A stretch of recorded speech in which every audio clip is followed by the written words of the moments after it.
Владимир Владимирович Путин. Moscou, c'est ici pour flatter les... Что касается Новороссии, но son peuple. Et si certains résistent, мы сделали это. le retour de la Grande Russie, c'est la promesse avec laquelle Vladimir Poutine assoit sa domination sans partage sur son peuple. Et si certains résistent encore, ici ou en exil, beaucoup d'autres adhèrent à cette vision fantasmée d'une Russie menacée par l'Occident, par la France, qu'ils sont prêts à défendre au péril de leur vie. Pendant 10 jours, nous sommes allés à la rencontre de ces Russes qui soutiennent le régime de Poutine, malgré les souffrances causées par la guerre. Voilà, c'est mon fils. Il allait avoir 33 ans. J'étais commandant d'une unité d'assaut. On peut dire que la Troisième Guerre mondiale a commencé. Un voyage dans une Russie verrouillée, quasi interdite aux médias occidentaux. Non, il vous faut une accréditation. Vous ne pouvez pas passer. À cause de ce qu'il a dit. Rien que d'être ici à discuter avec vous, on pourrait me le reprocher. Parce qu'on sait jamais avec vous, les Français, toujours en colère à vouloir faire la révolution. Voici nos filets de camouflage pour les soldats. Et elles, ce sont nos couturières bénévoles. Et est-ce qu'il y a des gens qui ne soutiennent pas l'opération spéciale? Ça n'existe pas. Comment les Russes ont-ils appris à vivre avec les sanctions?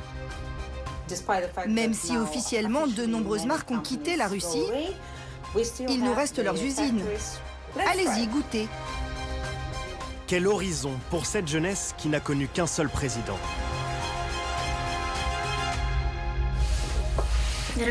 Chers soldats,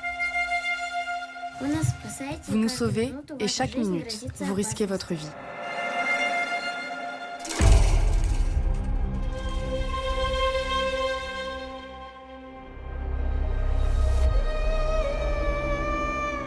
Peu à peu, Moscou s'extirpe de son manteau blanc d'hiver.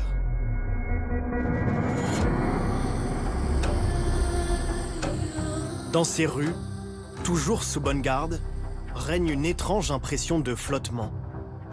La guerre est partout. Et nulle part à la fois.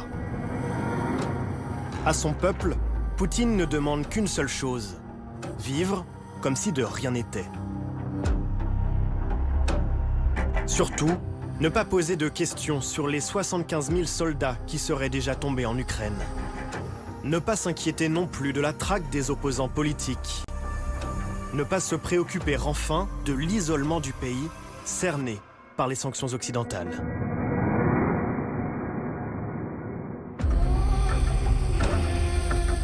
À Moscou, un lieu symbolise ce mirage d'une Russie insouciante. Le prestigieux quartier d'affaires Moskva City, dont les gratte-ciel ultramodernes tranchent avec l'austérité des immeubles soviétiques. Bon là, clairement, on entre dans un autre monde, on n'a plus l'impression d'être en Russie. C'est costard, cravate, tailleur et grosse berline européenne. On a plutôt l'impression d'être à la Défense à Paris ou à Londres. Pourtant, depuis le début de la guerre, l'Europe et les États-Unis ont mis en place toute une batterie de sanctions pour affaiblir l'économie russe, et en particulier le secteur de la finance. On va essayer de comprendre si elles sont vraiment efficaces. Nous avons rendez-vous avec Alexei Antonov. Il est trader dans l'une de ces tours. Alexei, Bonjour. Jérémy, enchanté. Comment allez-vous? Super bien. En France, on connaît peu ce quartier, cette city de Moscou.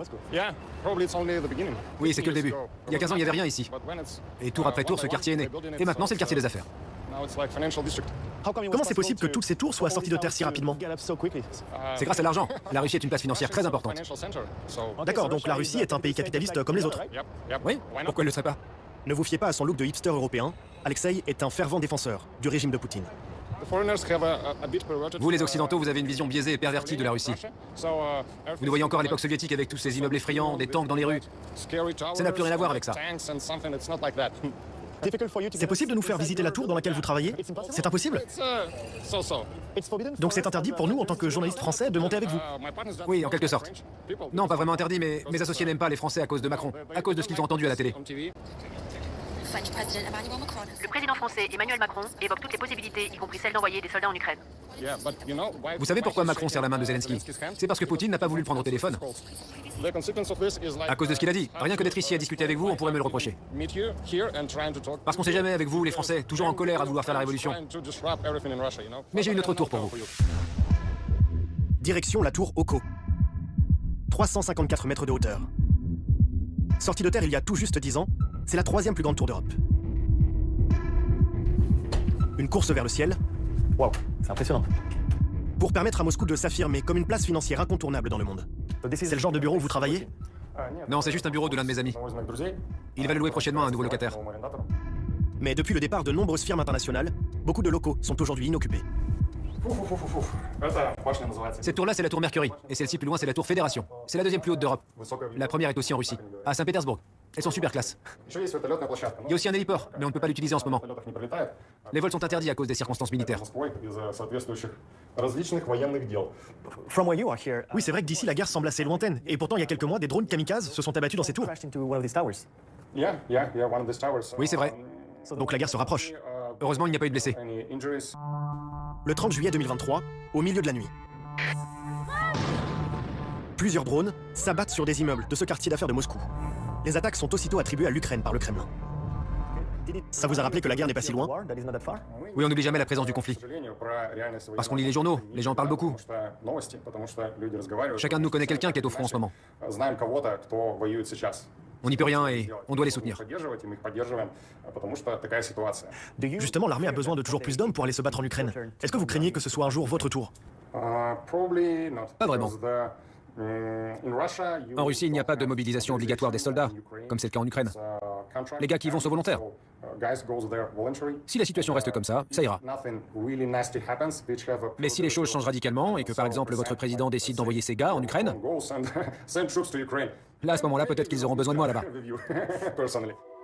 Pourtant, quelques mois après l'échec de sa conquête éclair de l'Ukraine en 2022, Vladimir Poutine a dû mobiliser à la hâte 300 000 hommes.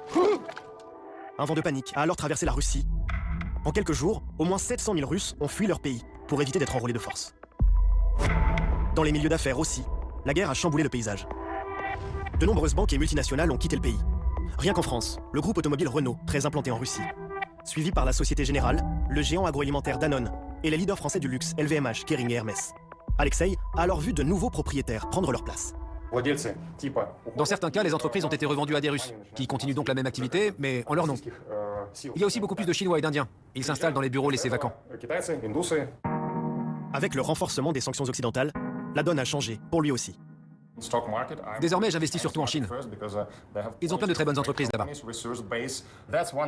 Ça, c'est l'un de mes placements boursiers préférés. C'est une entreprise pétrolière très importante en Chine. Elle fournit l'armée chinoise, l'armée de la République populaire de Chine. C'est une super entreprise. Ils versent de très bons dividendes. Vous ne devez même pas connaître ce mot en Europe, à cause de vos crises économiques. Bien sûr qu'on le connaît. On vient justement d'apprendre que les entreprises du CAC 40 ont versé des dividendes records à leurs actionnaires en 2023. Et pour quel montant? En Chine, les dividendes sont très élevés, vous savez. 15%. Et ça, c'est beaucoup. Malgré les sanctions, l'économie russe semble tenir le choc. Soutenue par ses nouveaux partenaires chinois et indiens. Dopée aussi par son industrie militaire qui tourne à plein régime. Le Kremlin promet même une croissance insolente pour cette année. 2,6%, contre 1% attendu en France. Mais derrière ces chiffres, la réalité est bien plus contrastée pour les habitants. Une famille du centre de Moscou, acquise à la cause de Poutine, a accepté de nous ouvrir les portes de sa cuisine. Je m'appelle Mariana Mayovska. J'ai vécu presque toute ma vie à Moscou.